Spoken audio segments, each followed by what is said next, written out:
Buen día, hermanos. ¿Cómo están? Pido que abran sus Biblias nuevamente en Romanos. Vamos a continuar con el capítulo 11 de Romanos.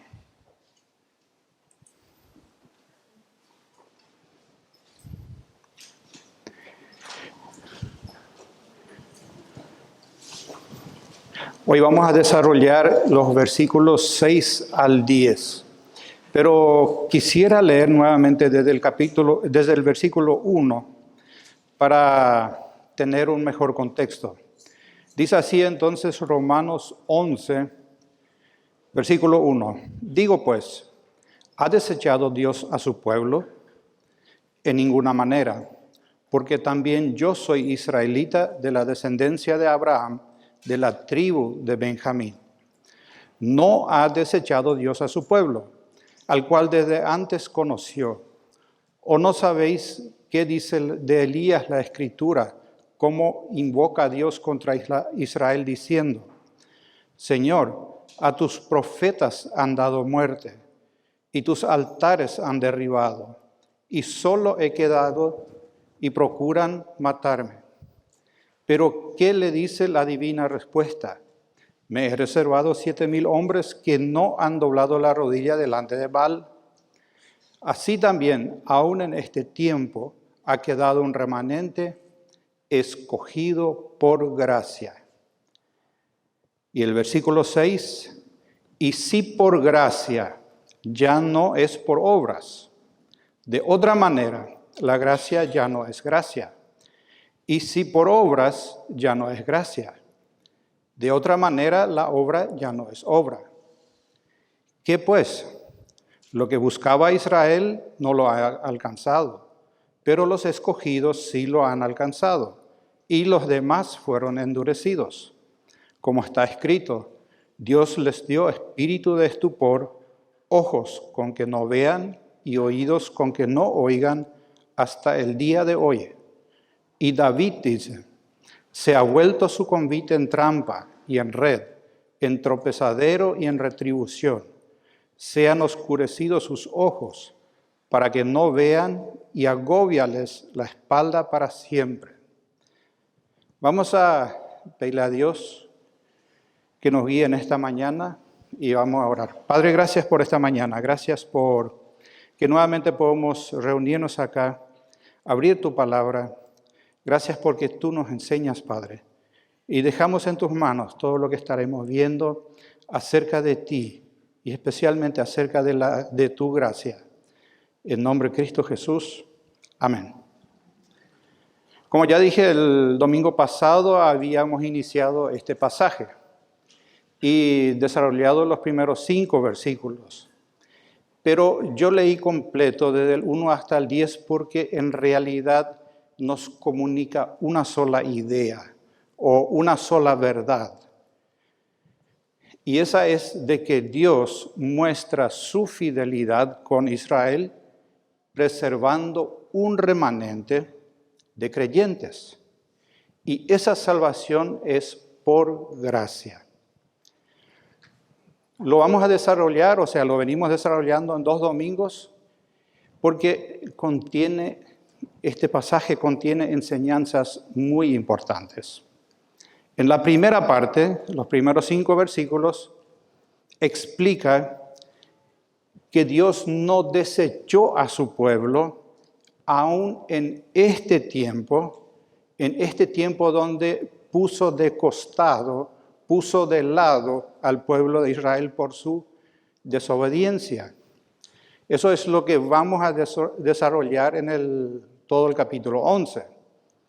Y ese apartamiento ocurre hasta que se hayan salvado todos los gentiles que tienen que salvarse, como dice en el versículo 25. Y los argumentos que usa Pablo para demostrarlo son, en primer lugar, el mismo. Sí, la salvación de Pablo era un ejemplo viviente de que Dios aún seguía contando con su pueblo, a pesar de haber crucificado a su propio Mesías, a Cristo, el unigénito de Dios. Y el segundo argumento que expone Y como ejemplo, para que ellos recuerden, es aquel evento en tiempos de Elías, cuando a pesar de la apostasía general del pueblo, Dios preservó un remanente y lo preservó por gracia.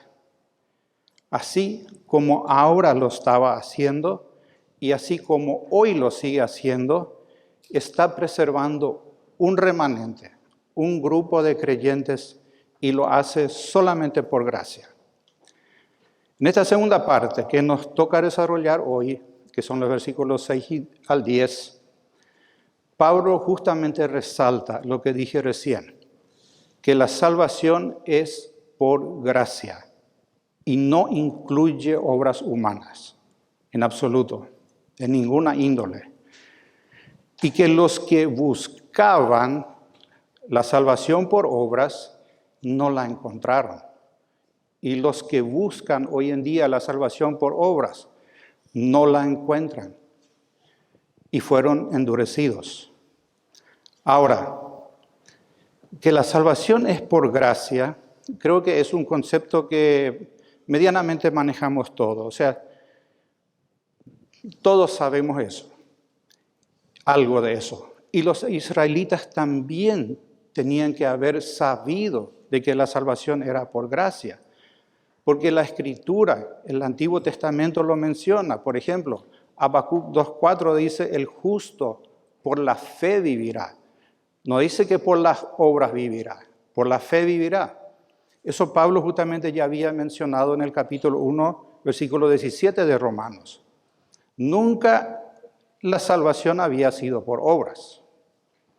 También debían conocer otras citas del Antiguo Testamento que se refieren al hecho de que Dios endurece al que se rehúsa a creer.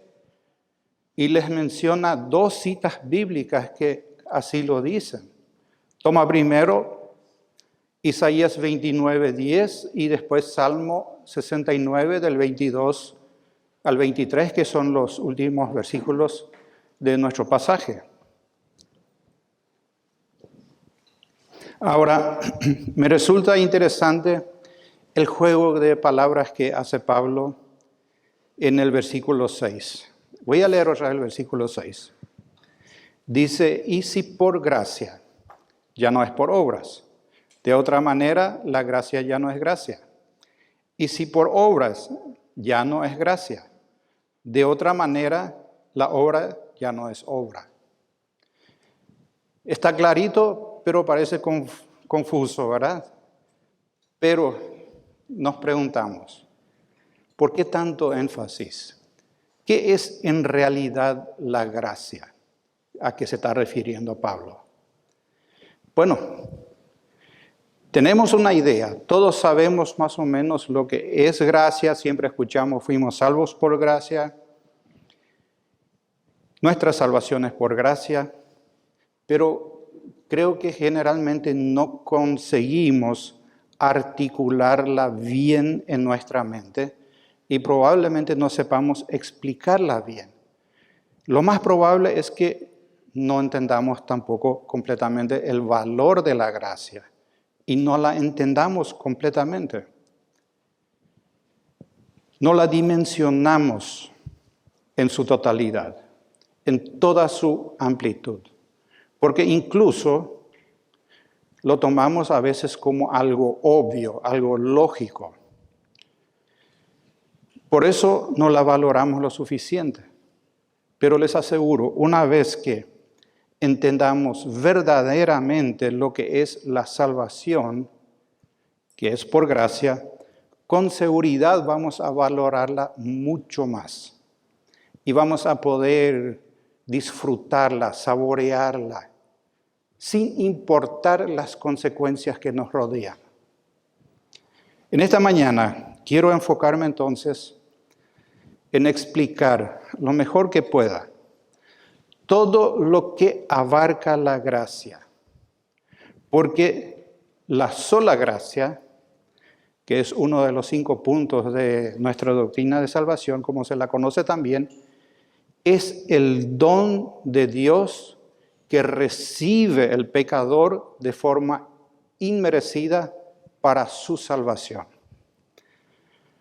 Los versículos Romanos 11, 6 al 7 tienen su cita paralela en la Biblia. Y esa cita paralela encontramos en el pasaje que Alcides leyó hace rato en la lectura congregacional. Específicamente Efesios capítulo 2 del 8 al 9. Miren, esto es lo hermoso de la palabra de Dios. Siempre la palabra se explica por sí sola. Por eso otro punto es sola escritura. Solo necesitamos la escritura. Siempre se explica a sí misma. En el caso de hoy, yo voy a usar ambos pasajes y es como mirar un objeto que está en una habitación desde dos ventanas distintas para ver el mismo objeto. Romanos 11:6 nos muestra desde una perspectiva. Efesios 2, 8 y 9 desde un ángulo un poquitito diferente. Las dos citas juntas, entonces nos van a dar un cuadro mucho más nítido de lo que Pablo está escribiendo acá. Nuestro lente mental va a quedar mucho mejor enfocado. Como ya leímos Romanos 11:7, vayamos nuevamente a Efesios 2. 8 y 9, que justamente son nuestros versículos lema aquí de nuestra iglesia. Porque por gracia sois salvos, por medio de la fe, y esto no de vosotros, pues es don de Dios, no por obras, para que nadie se gloríe. Si comparan ambos pasajes, van a ver que ambos martillan sobre el mismo punto, que la salvación es por gracia y no por obras. Bueno, de hecho, la salvación por gracia es algo exclusivo de la religión cristiana. Ninguna otra religión en el mundo cree en una salvación por gracia. Nadie cree que puede haber una salvación gratuita. En todas las demás religiones se cree que el hombre debe hacer algo para ganarse la salvación. El budismo, por ejemplo, tiene lo que ellos llaman los 8 pasos de la liberación. Obras. Es eso lo que Buda trata de hacer cuando entra en ese trance de meditación sin comer nada y está meditando para liberarse de los deseos egoístas de la carne. Pero ¿cuál es el problema? Buda no fue Buda de nacimiento, es su nombre que él adoptó. Él dejó a su esposa y a su hijo para iniciar todo esto. Y ahora quiere enseñarnos cómo luchar contra los deseos egoístas de la carne. Cuando lo que él hizo es lo más egoísta que alguien puede hacer. Lo mismo pasa con el hinduismo.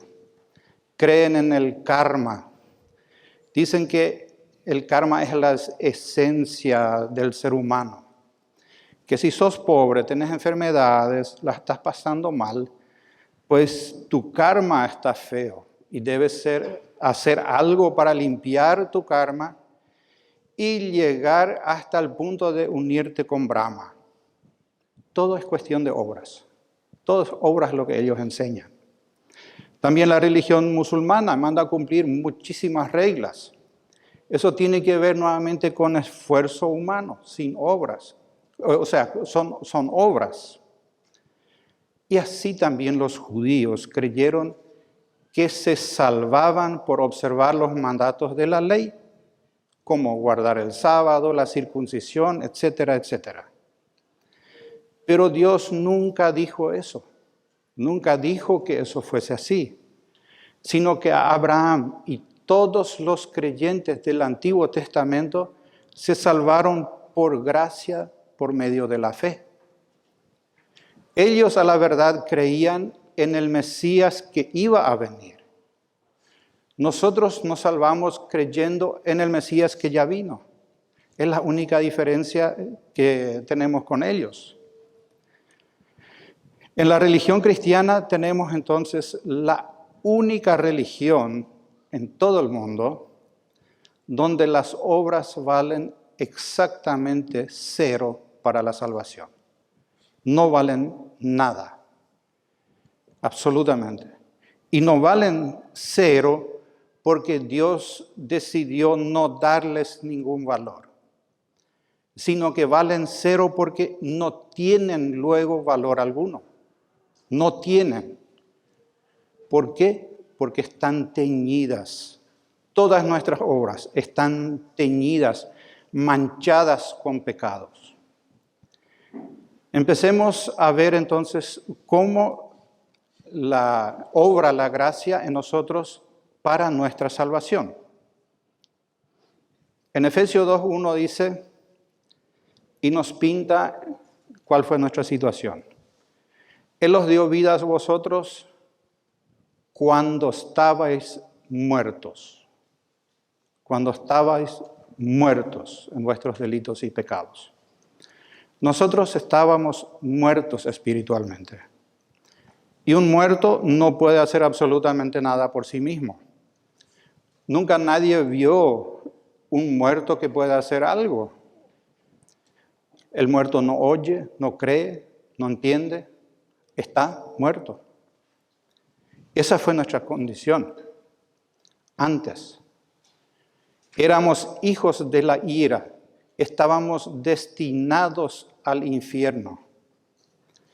Nuestra mente quería y anhelaba solamente los deseos de la carne. Pensábamos igualito como el príncipe de las potestades del aire, como dice ahí, Satanás. Estábamos imposibilitados para alcanzar la salvación, porque estábamos muertos, no teníamos posibilidad. Pues estando en ese estado, como dice en Efesios 2:5, aun estando nosotros muertos en pecados, nos dio vida. Nos dio vida juntamente con Cristo. Esto es muy importante que lo entendamos bien para poder valorar nuestra salvación. Dios no sopló un fuego en nosotros que se estaba apagando. Tampoco nos reanimó, nos metió en terapia intensiva, porque nuestra vida espiritual se estaba yendo, se estaba apagando. Sino que nos dio vida, nos dio. No teníamos vida, no había vida espiritual en nosotros. Y Dios nos dio, nos regaló vida. Podemos ver entonces que no puede ser luego la salvación por obras, porque estábamos imposibilitados para hacer algo. Si Dios no decidía poner vida espiritual en nuestro cadáver, si no nos hacía nacer de nuevo, porque nos resucitó. Solo un muerto puede resucitar. Alguien que tiene vida se puede curar, nomás no puede resucitar. Nos hizo nacer de nuevo. Si Dios no hubiera hecho eso, seguiríamos estando muertos espiritualmente. Isaías dice en el capítulo 64:6 que nuestra justicia es como trapo de inmundicia. Aquello que los judíos creían que era algo bueno que estaban haciendo, algo justo que a Dios le iba a agradar, en realidad para él era como trapo de inmundicia. A Dios le repugnaba, así como le repugnan nuestras obras. porque el término trapo de inmundicia hace referencia a los trapos usados durante el periodo menstrual. Todos los sacrificios en el templo, las oraciones, etc., estaban totalmente corrompidas, manchadas, teñidas por pecado. Por eso Dios les dice que sus mejores obras, que cuando oraban, cuando cantaban, cuando diezmaban, cuando sacrificaban, todo le resultaba repugnante. Incluso el mismo Isaías reconoce en el capítulo 6:5 que sus propios labios son inmundos. El hombre más piadoso de Israel en aquel tiempo confiesa y reconoce que ni él no es digno de proclamar ni siquiera la palabra de Dios. Bueno, la idea aquí es mostrarnos cómo es el amor de Dios y el gran abismo o la gran diferencia que hay entre Dios y nosotros. Nos separa un abismo infranqueable. Hasta el hombre más piadoso de Israel reconoce que él no puede hacer nada. Cualquier obra suya tiene cero valor a la luz de la justicia perfecta de Dios. Nada de lo que nosotros hagamos, nada alcanza el estándar de Dios. Es imposible. Y podemos imaginarnos el valor más alto representado aquí en este salón. ¿Cuál sería? Bueno, se me ocurre pensar en el amor de una madre hacia su hijo. ¿Por qué? Porque una madre generalmente ama a su hijo de manera incondicional. Da todo por su hijo. Si hace falta morir, muere por su hijo. Un amor incondicional. Pero aún así no es puro su amor. Y no puede serlo. Porque ambas son pecadores. La mamá y el hijo son pecadores. El amor de una madre siempre va a estar teñido por el pecado. Nuestro amor es egoísta. El amor de una madre también. Nuestro amor tiene celos, tiene envidia. Y el amor de una madre también. Y si no me creen, esperen hasta que su hija crezca y tenga una mejor amiga y se aleje de su mamá y empiece a contarle los secretos a la amiga y no a la mamá. Aparecen los celos, ¿vieron? El amor de Dios no es así, no es así. Su amor por mí no tiene nada que ver con cómo yo reacciono o me relaciono con otros. Porque su amor se origina en el santo y amoroso carácter de Dios. Por eso es absolutamente puro. Miren, aún después de convertirnos nosotros, nos hemos alejado de Él. Hemos sido irrespetuosos con Dios. Pero Dios nunca se alejó de nosotros. Yo me he alejado de Él, pero Él no se alejó nunca de mí. Su amor incondicional nunca va a estar afectado por mis obras o por lo que yo haga. Veamos otro ejemplo, Romanos 3, 10 al 12 dice, no hay justo, no hay ni aun uno, no hay quien entienda, no hay quien busque a Dios, todos se desviaron, a una se hicieron inútiles, no hay quien haga lo bueno, no hay ni siquiera a uno, ni siquiera uno.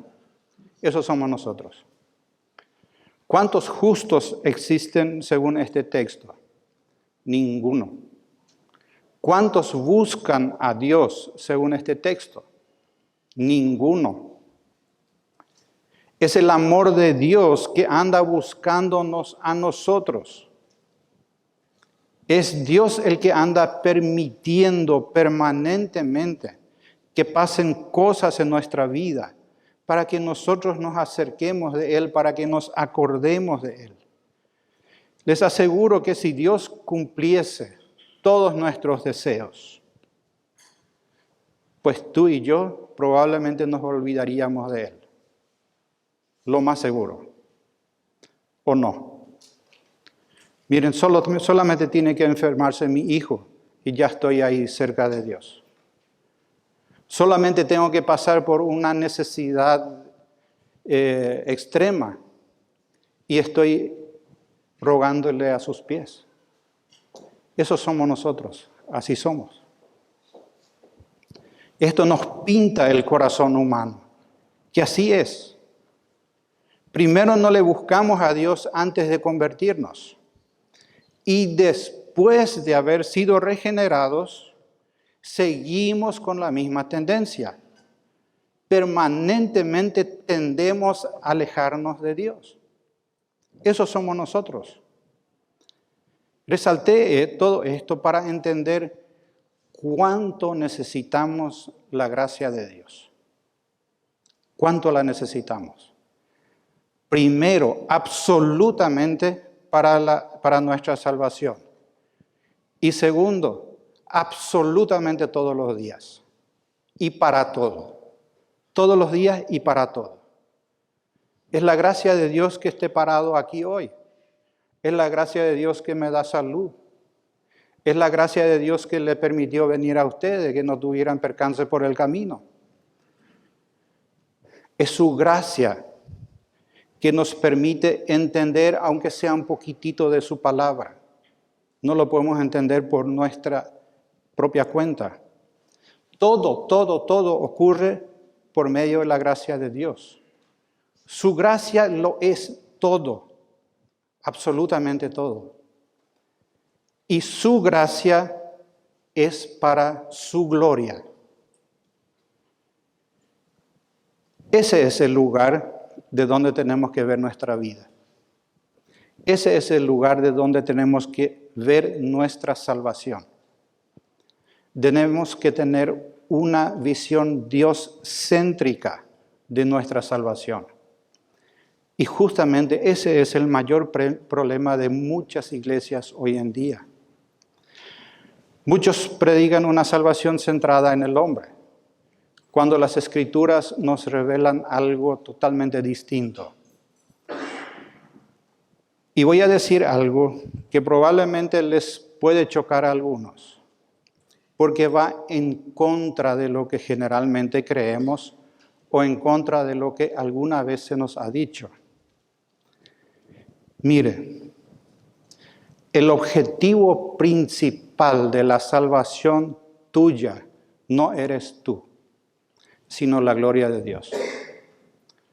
No eres tú el centro, es la gloria de Dios. Es lo que nos enseña y confirma toda la Biblia. Nosotros creemos, porque más o menos esto se nos contó a veces, que Dios es como un abuelito bonachón, que anda ahí rogando para que le creamos, para que creamos en su Hijo crucificado, y porque nos tiene lástima y no quiere que vayamos al infierno. Porque se nos dijo que valemos mucho. A mí me dijeron, tú vales mucho. Después me di cuenta que era mentira. No valgo nada. No valgo nada. Si alguien les dice, tú vales mucho, Dios tiene un plan maravilloso para ti, no le crea, es mentira. No vales nada. No vales nada. No tenés opción a andar eligiendo, elegir o no. Tu única opción es arrepentirte y pedir a Dios que tenga misericordia y que te extienda su gracia. Es la única opción que tenés. La verdad cruda entonces es muy diferente. toda la humanidad está destinada al infierno.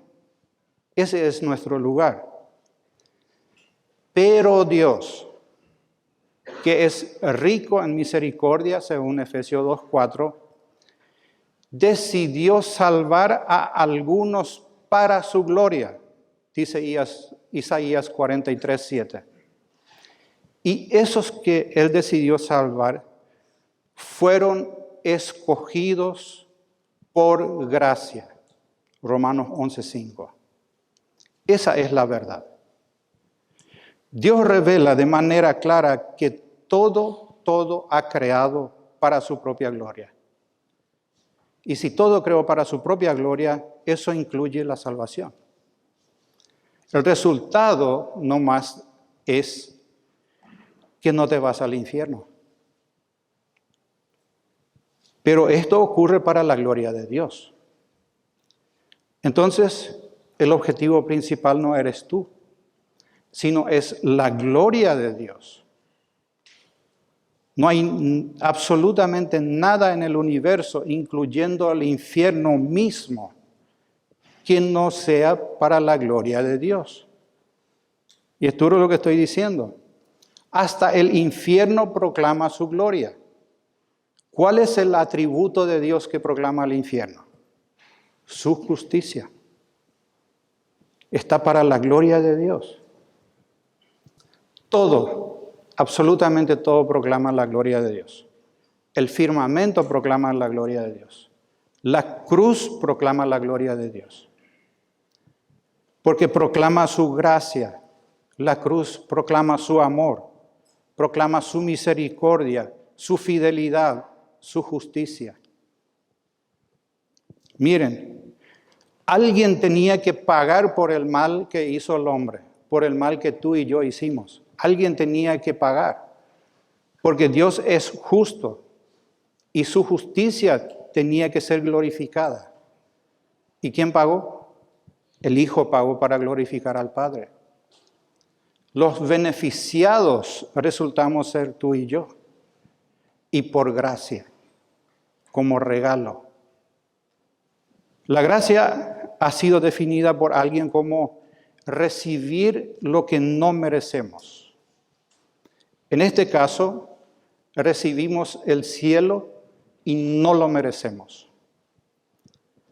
No lo merecíamos, pero lo recibimos. Eso es misericordia. No recibo lo que sí merezco, el infierno, y solamente por misericordia no lo recibo.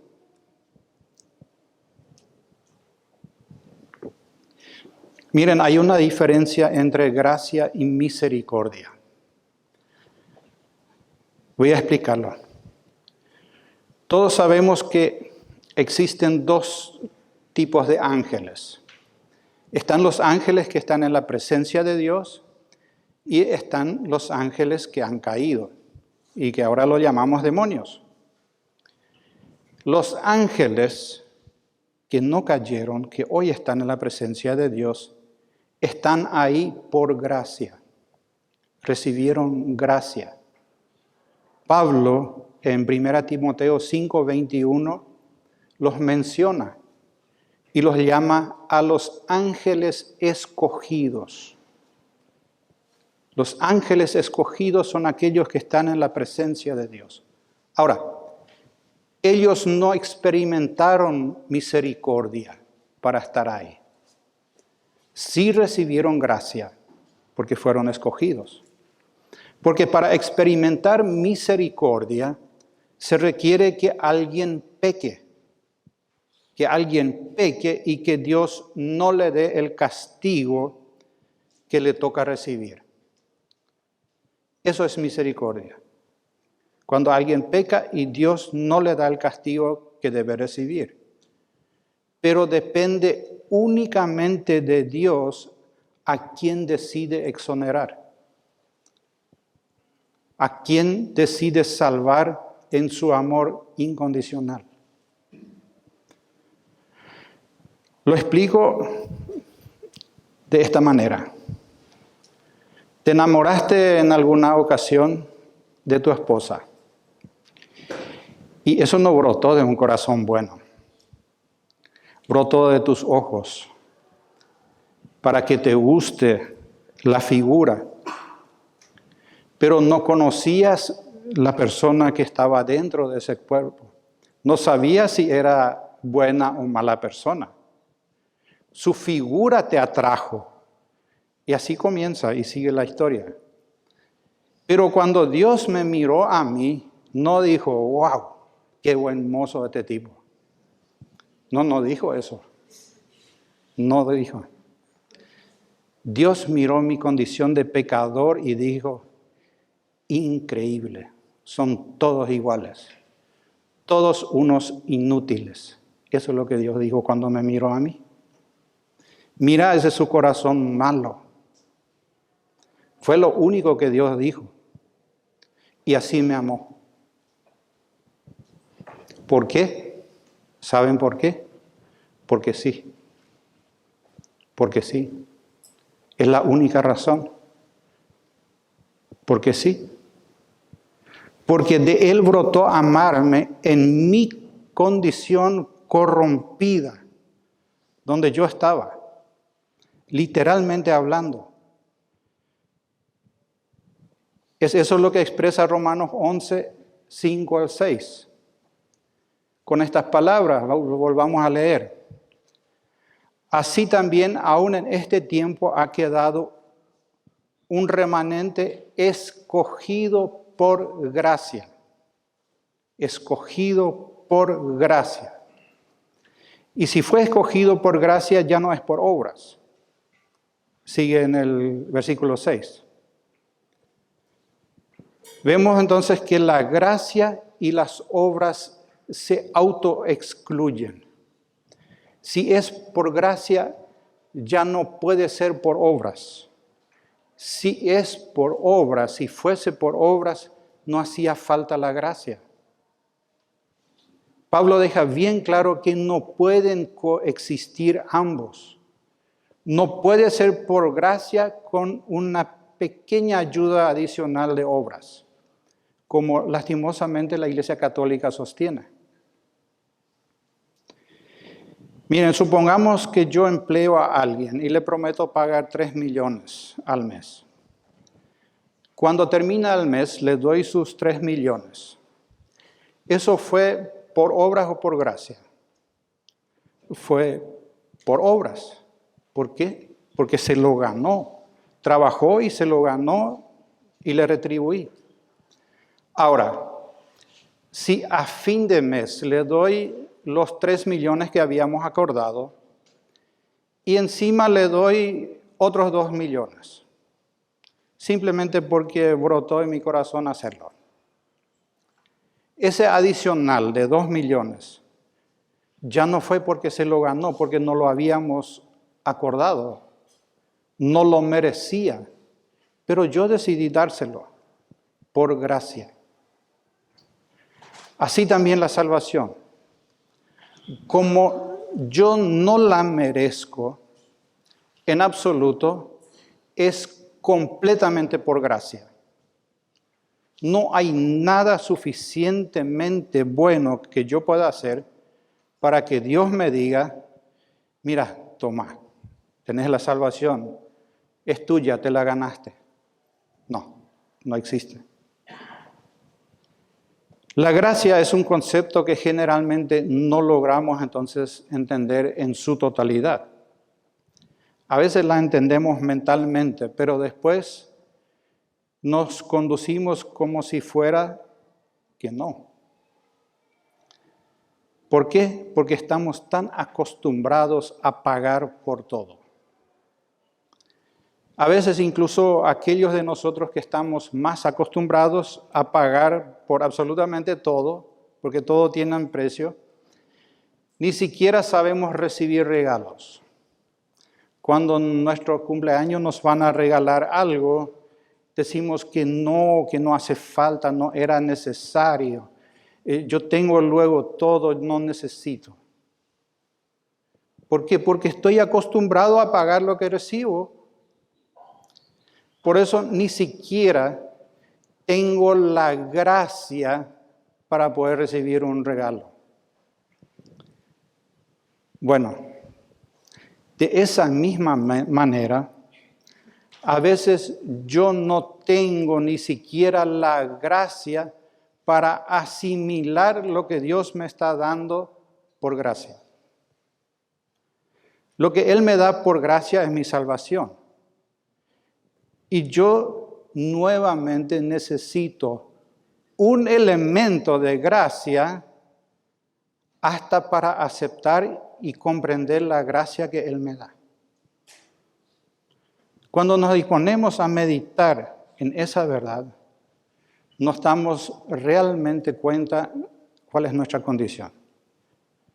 Todos se hicieron inútiles. Somos inútiles. Esa es nuestra realidad. Ahora, la gracia tiene carácter. ¿Qué es el carácter? Bueno, describe cómo es la gracia. Y uno de los atributos del carácter de la gracia es que es irresistible. En otras palabras, cuando Dios aplica su gracia a tu vida, vienes a Él porque quieres hacerlo y no te podés resistir. Pero en realidad no es que Dios te trae arrastrado de la oreja, como a veces solemos decir de una manera ilustrativa, sino que su gracia es tan poderosa que produce una atracción en ti y tú vienes voluntariamente. Nadie te obliga a hacerlo. Bueno, literalmente eso funciona. Perdónenme la ilustración que voy a hacer. Pero es como cuando un hombre es seducido por una mujer. Digamos por una mujer extraordinariamente hermosa. Pues ella le seduce como ustedes las mujeres saben hacerlo. Y él se va hacia ella como nosotros los hombres, bueno, hasta ahí nomás. Lo cierto y lo concreto, él no se va hacia ella en contra de su voluntad, ¿verdad? Simplemente sigue los deseos de su corazón. Eso es todo. Bueno, es un ejemplo mundanal esto, pero nos ilustra lo que realmente ocurre cuando la gracia de Dios es aplicada a tu vida. Simplemente sigues ese camino. No te puedes resistir. No porque hayas hecho algo para ganarla. Y no es tampoco en contra de tu voluntad. La sigues de manera voluntaria. Porque hay algo en ti que te lleva. Que tú no sabes qué es lo que es, pero es algo poderoso y no te puedes resistir. En segundo lugar, vemos que otro atributo de la gracia de Dios es que es soberana. Esto significa que Dios decide a quién le da la gracia y a quién no se la da. Él decide cuándo la da, Él decide cómo la da, y decide en qué cantidad la da. Miren, esto nos explica Jesús mismo. Y quiero que vayan a Lucas capítulo 4. Y mientras ustedes abren sus Biblias, les pongo un poquitito en el contexto. Jesús había sido bautizado por Juan el Bautista, después había sido tentado y ahora vino a Nazaret y entró en una sinagoga. Ahí le dan el libro de Isaías y comienza a leer justamente lo que Isaías escribe de él mismo. Que él vino a sanar a los enfermos, liberar a los cautivos, etcétera, etcétera. Y cierra el libro y todos esperan algo. Y Jesús empieza a predicar. Y entre otras cosas se refiere justo a los tiempos de Elías. Y vayamos al versículo 25. Dice Jesús: y en verdad os digo que muchas viudas había en Israel en los tiempos de Elías, cuando el cielo fue cerrado por 3 años y 6 meses, y hubo una gran hambre en toda la tierra. Este es el evento al que se refiere Pablo y que mencionamos el domingo pasado en nuestro pasaje de Romanos 11. Dice en el 26, pero a ninguna de ellas, se refiere a las viudas de Israel, a ninguna de ellas fue enviado Elías, sino a una mujer viuda de Sarepta de Sidón. ¿Ven? Jesús evidencia que Dios eligió soberanamente conceder su gracia a una viuda gentil y no a una judía. Y después toma otro ejemplo de los tiempos de Eliseo, versículo 27. Y muchos leprosos había en Israel en tiempo del profeta Eliseo, pero ninguno de ellos fue limpiado sino Naamán el sirio. La gracia soberana de Dios aquí es dada a un gentil nuevamente y no a un judío. Dios eligió soberanamente a quien conceder la gracia. Pero atiendan qué es lo que pasó con los oyentes cuando escucharon esto. Dice en el 28, al oír estas cosas, todos en la sinagoga se llenaron de ira, y levantándose le echaron fuera de la ciudad y le llevaron hasta la cumbre del monte sobre el cual estaba edificada la ciudad de ellos, para despeñarle, para matarle. Mas él pasó por en medio de ellos y se fue. Me pregunto, ¿qué fue lo malo que dijo Jesús? ¿Por qué se enojaron tanto? ¿Cuál es el problema con que Dios decida ayudar a una viuda gentil de Sarepta? Ninguno. O sanar a un sirio. ¿Cuál es el problema? Pues atiendan, el problema es aquí, que Dios dio su gracia a un gentil y no a un israelita. Y esto hizo que quisieran matarlo. Pues yo les aseguro, más o menos esto mismo ocurre cuando nosotros decimos que la salvación es por gracia. Y de que uno ha recibido la salvación y otros no. Hay personas que se enfurecen, se enojan, porque se dan cuenta de que, ¿y por qué no me dio a mí? ¿Por qué le dio a otro y no me dio a mí? ¿Por qué le dio a otro y no le dio a mi hijo, a mi hija, a mi hermano, a mi papá? Y tienen ganas de matarte cuando le decís la verdad, igual como a Jesucristo. Pero esa es la gracia soberana de Dios. Es la realidad, es como es. Y ahí Jesús mismo está ilustrándolo de todas las maneras posibles, desde el principio hasta el fin. Dios escoge soberanamente a quien salvar, a quien extender su gracia. Esto puede ser tu papá, tu hermano, y puede ser que no. Yo no sé a quién, pero Él escoge a uno y a otro no. La única posibilidad que tenés es arrepentirte de todo corazón. Dios, por ejemplo, escogió al pueblo judío. Pudo haber escogido al pueblo de al lado, o al ruso, al americano, al chino, pero no lo hizo. No lo hizo, esa es la realidad. Es así. La gracia de Dios es soberana. Ya lo habíamos estudiado en Romanos 9, y ahí se profundiza con muchos más detalles. Pueden leer en sus casas Romanos 9. Solamente voy a destacar el versículo 16 de Romanos 9. Dice, así que no depende del que quiere ni del que corre, sino de Dios que tiene misericordia.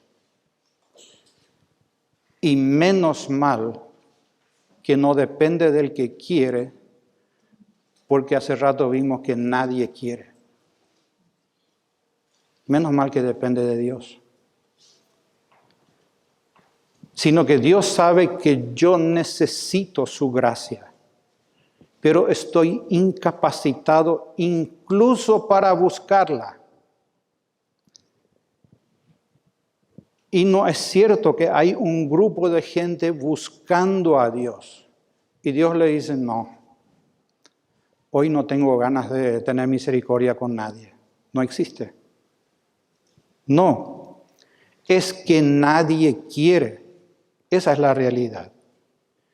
Y después de que nadie quiere, Él, Dios, por razones que no nos ha revelado en la Escritura, tiene misericordia de algunos conforme a su elección.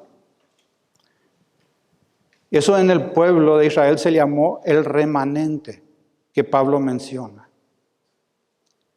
Esta es la realidad. La soberanía de Dios en conceder gracias es la característica que debemos entender primero dentro de la doctrina de la salvación. Porque va a cambiar nuestra manera de entender este mundo. Es lo más importante que tenemos que saber. En teología se enseña también que Dios es simple. No es simplista, que significa otra cosa, sino es simple. Algo que es simple no se puede dividir, no es divisible. No importa por dónde uno mire, resulta ser siempre la misma cosa. Una computadora, por ejemplo, es compleja, un reloj es complejo, teléfono celular es complejo. Porque, qué sé yo, tiene botones, tiene pantalla, cobertura, diferentes piezas. Tiene diferentes aspectos. Si lo cortamos, vamos a darnos cuenta que hay un montón de detalles. Dios, por donde quiera que uno lo estudie, siempre es la misma cosa. Él es gracia en todo su ser. Él es amor en todo su ser. Él es justo en todo su ser. Es infinito en todo su ser. Es lo que Él es y lo es siempre. Siempre. Y es santo, santo, santo. Eso implica que su amor es santo. Su poder es santo. Su misericordia es santa. Dios también es infinito. Y su amor es infinito. Su misericordia es infinita. Su poder es infinito. Eso es todo lo que Él es. Ese es Dios. A través de todo su ser, Dios es simple en ese sentido. En ninguna parte vamos a encontrar que Él cambia. Y la razón por la que yo menciono esto es que como Dios es lo que Él es, siempre lo es. Siempre es así.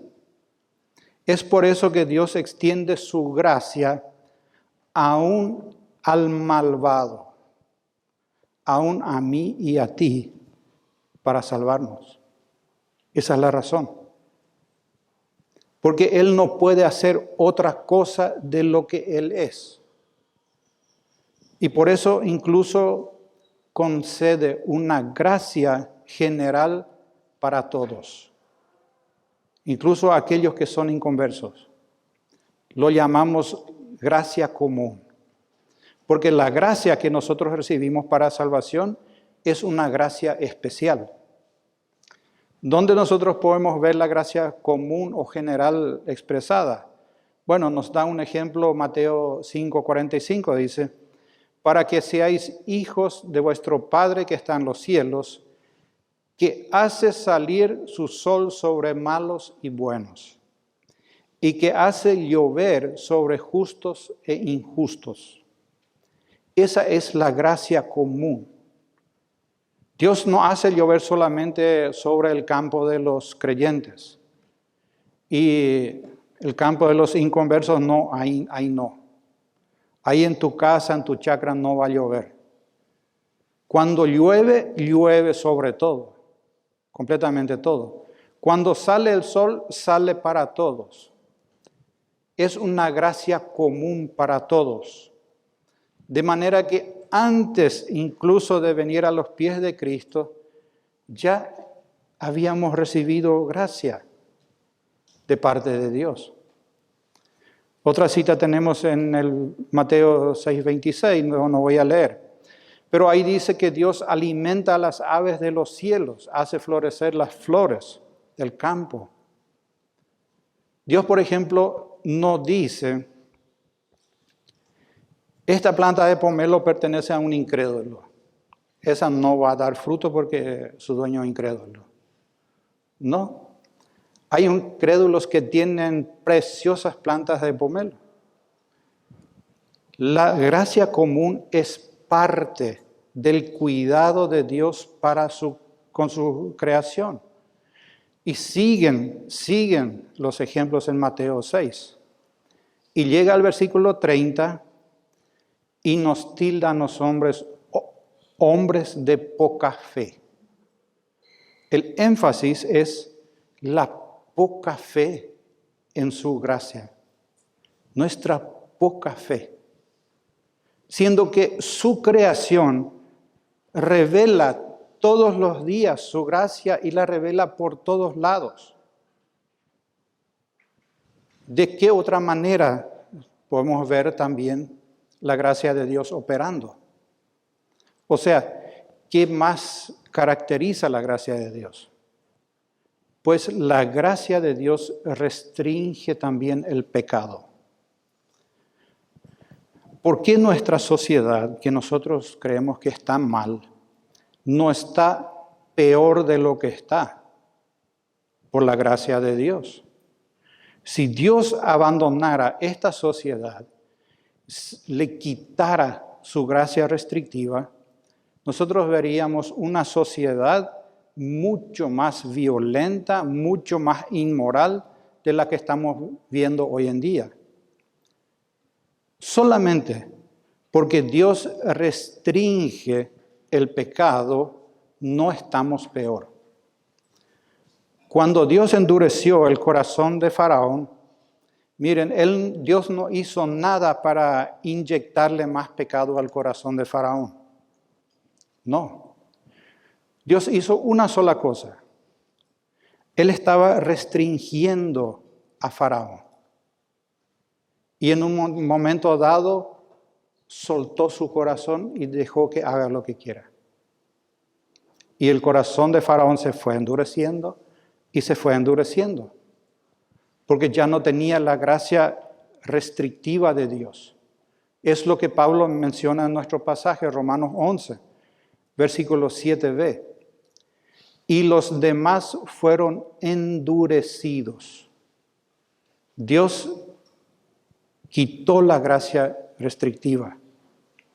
Por su desobediencia, Dios quitó de Israel su gracia restrictiva y fueron endurecidos como consecuencia de eso.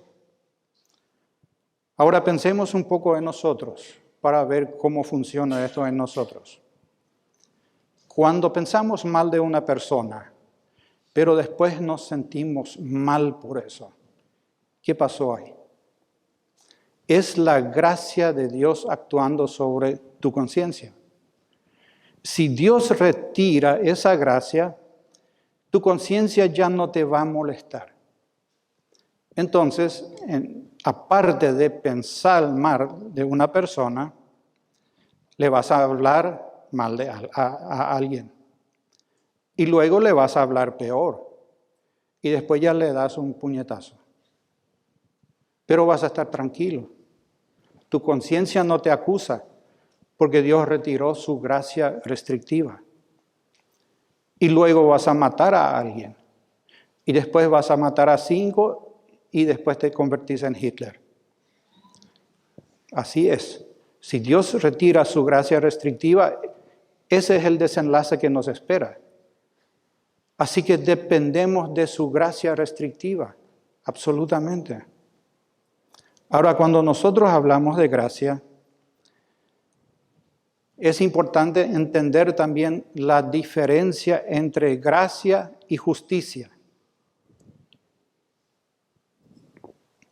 Porque muchas veces confundimos estos dos términos. A veces consideramos que Dios es injusto, aunque no lo decimos, pero creemos que es injusto lo que nos está pasando. Merecemos otra cosa. Voy a ilustrar esto con un ejemplo para entender bien. Un profesor de un seminario, el primer día de clases del año, le dio una tarea a sus alumnos, un trabajo práctico que tenían que hacer. Y les dijo que en un mes tenían que entregar ese trabajo práctico. Les dio todas las indicaciones necesarias y les concedió un mes de tiempo. Cuando llegó la fecha de entrega del trabajo, el 25% de los alumnos no había hecho el trabajo. Se acercaron al profesor y expusieron sus excusas. No que es el primer año y que está difícil, que esto, que los otros. Los alumnos saben cómo hacerlo. Y el profesor los consideró, tuvo misericordia y concedió una gracia. Pero les advirtió que llevarían nuevamente un trabajo para el siguiente mes y que después de un mes tenían que entregar el segundo trabajo. Cuando llegó la fecha de entrega del segundo trabajo, el 50% no había hecho el trabajo. Nuevamente las excusas, las justificaciones. Otra vez el profesor tuvo misericordia con los alumnos y les concedió una gracia, diciéndoles que nuevamente llevarían un tercer trabajo que deberían entregar dentro de un mes. Cuando llega el tercer mes, el tercer día de entrega de trabajo, ¿qué creen que pasó? El 75% de los alumnos no había hecho la tarea. Y nuevamente las excusas correspondientes. Y el profesor dijo que ya no pueden seguir así. Toma la planilla con la lista de nombres de los alumnos, un lápiz y empieza. Y voy a inventar nombres. Pedro, no hice el trabajo, profesor. Ok, F, aplazado. Cuando va por el tercer estudiante más o menos, se escucha atrás una voz que dice, esto no es justo, profesor. No es justo. Entonces el profesor alza la cabeza y le dice, fulano, si yo no me acuerdo mal, vos no entregaste el primer trabajo, ¿verdad? Cierto, profesor, no entregué porque esto... Y le interrumpe el profesor. F por tu primer trabajo. Y después mira a toda la clase y pregunta, ¿alguien más quiere justicia? Hermanos, a veces escucho decir a personas en ciertas situaciones que esperan que Dios haga justicia con ellas. Y es que somos así. Somos así. Pablo mismo le pidió 3 veces a Dios que haga justicia con el aguijón de su carne. Pero Dios fue misericordioso con él y le dijo, ¿qué le dijo? Bástate mi gracia. Bástate mi gracia.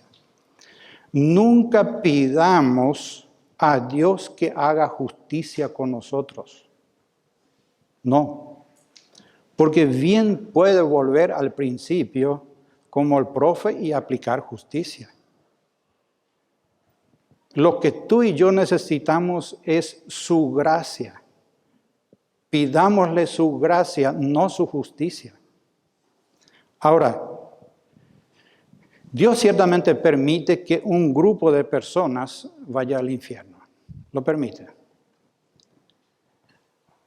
¿Cuál atributo de Dios hace que vayan al infierno? Pues su justicia. Su justicia. Aplicó la justicia. Y cuando toma un grupo de personas, los salva y los envía a la gloria. ¿Qué atributo de Dios los salva? Su gracia basada en la justicia de Cristo. Tenemos entonces un grupo que recibe justicia y otro grupo que recibe gracia. ¿Y quiénes reciben injusticia? Ningunos. Nadie recibe injusticia. Todos recibieron justicia. Nuestro Dios no es injusto en ningún momento, aun cuando permite que personas vayan al infierno. Para concluir, quiero reflexionar un poco sobre el valor que damos a nuestra salvación por gracia. Vamos a suponer que esta es mi salvación. Bueno, no es exactamente así como es, pero nos puede ilustrar y es así como aparenta ser en la vida de muchas personas. Bueno, supongamos que esta es mi salvación y yo voy jugando con ella. Porque vengo jugando con el pecado, vivo flirteando con el mundo y en realidad no aprecio la salvación que Dios me dio. Porque si realmente aprecio esto tanto, no haría esto, no estaría jugando con esto. Cuidaría que no se me caiga, lo cuidaría, ¿verdad? Pues eso mismo debemos hacer tú y yo con la salvación. No jugar con ella y considerarla como algo precioso. Supongamos que tu abuelo te dejó un reloj de regalo. Un reloj fino y caro que tiene grabado su nombre y significa muchísimo para ti. Porque tu abuelo ya murió, pero antes de morir te dijo, hija, mira, este es mi último regalo para ti. Te lo doy como recuerdo. ¿Qué harías con ese reloj? Probablemente guardar en un lugar muy, muy seguro. Para que no se dañe, para que no se caigan, para que no se estropee. Y es algo material, algo que va a quedar, algo que se va a perder. Pero ¿por qué lo estás guardando? Porque le otorgaste un valor muy elevado. Pues ¿por qué yo no cuido mi salvación de esa manera? Dice Mateo 13:44. Además, el reino de los cielos es semejante a un tesoro escondido en un campo, el cual un hombre halla y lo esconde de nuevo, y gozoso por ello va y vende todo lo que tiene y compra aquel campo.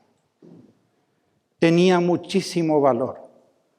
No le importaba perder todo lo demás. Se desprendió de todo y se concentró solamente en ese campo. ¿Estás dispuesto a desprenderte todo y valorar tu salvación? Pues no la estamos otorgando el valor que merece. No la dimensionamos correctamente. Cuán grande es el tesoro que yo hallé por gracia. Para mí no es como un diamante precioso que yo tengo que cuidar para que no se caiga. Ando jugando.